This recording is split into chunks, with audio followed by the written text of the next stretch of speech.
الان الكابتن صالح الزديري بعث برساله يقول مساء الخير، انا هم متواجد في كندا وطلبت تذاكر مباراه السنغال.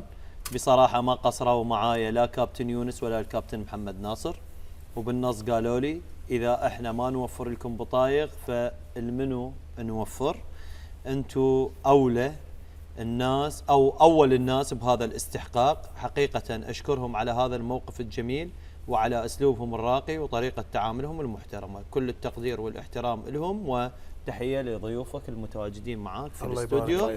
وفقط للتوضيح، والله موضوع التذاكر بعد ما اعرف انفتح، وهذا الله يسلمهم، هم يستاهلون يستاهلون طبعا، هم نجومنا والله يعني العظيم. يعني صالح قليله عليه. لا هم يستاهلون ويشكرون الصراحه عليه. زين انا متاكد هسه اذا مو مال البطولات السابقه مال الاساطير كان احسن واحد ويا الاساطير. بعد هاي لازم تحسبها لك كابتن حكيم.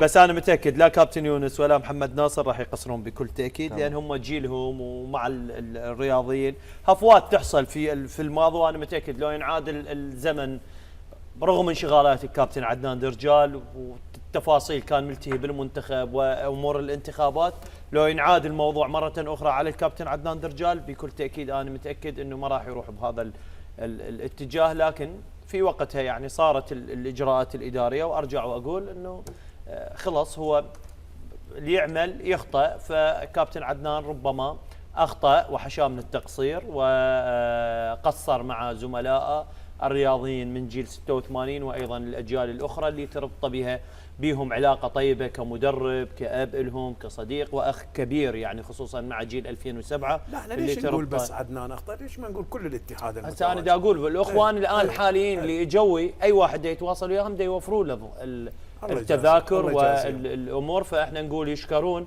على جهدهم اللي بذلوه. قبل الختام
نسبة فوز او تعادل او خسارة العراق امام فرنسا، نسبة فوز انت غير ظالم حتى بالنسب تريده.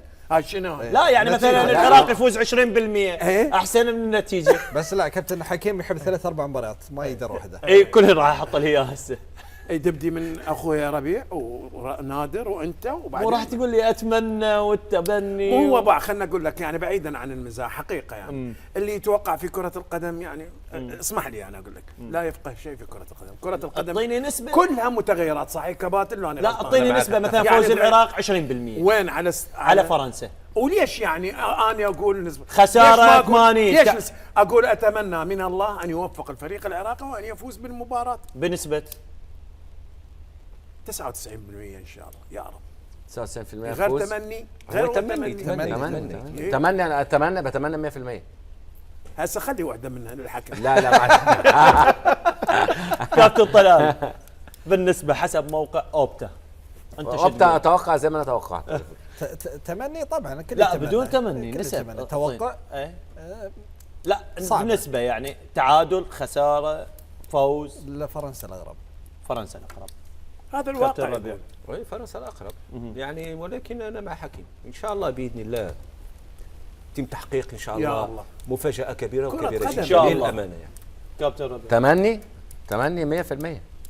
يعني توقع يعني 85 5 10 10 يعني 85 المكسب فرنسا، 5% تعادل، 10% فوز العراق.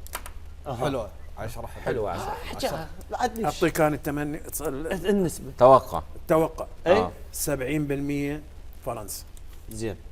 20% العراق، 10% تعادل. ماشي. يلا سجلها كابتن. عليه. يلا هاي نسبه. اعطينا نسبه. الحين انت قلت توقع وخلص. لا نسبه. لا نسب. نسب ها اروح مع كابتن حكيم انت على طول. مع كابتن حكيم. حلو. حبيبي بس الحين الشيء بينا احنا فطوره اهم شيء. ايه ها باجي لك باجل باقي لنا ثاني. كابتن بالتوقعات بالنسب. انا اذهب مع نادر اها نفس 10% و5% تعادل بالصح 5% تعادل 10%. 85%. هاي فريقين صايرين يعني خلاص هاي انتهت. راح اثبت يمينا كابتن حكيم وطلال، يسارا كابتن نادر وكابتن ربيع. تمام. هاي صرتوا فريقين. 100. بس لا تنسى كل التوفيق. ونتمنى 100%. لا تنسى رحمة الله، طبعا لأنه العراق بحاجة إلى فوز. نتمناها 100%. ان شاء الله نتمنى. كل العراق ان شاء الله. انا بس اقول انه اتمنى انه اللاعبين يكونون بحظهم ان شاء الله. وبيومهم، هذا اللي اتمناه، لان اللاعب اذا كان معاه الحظ وكان بيومه انا متاكد راح يبدع والصعوبات راح تكون سهله. ولا ننسى البرنامج المونديال.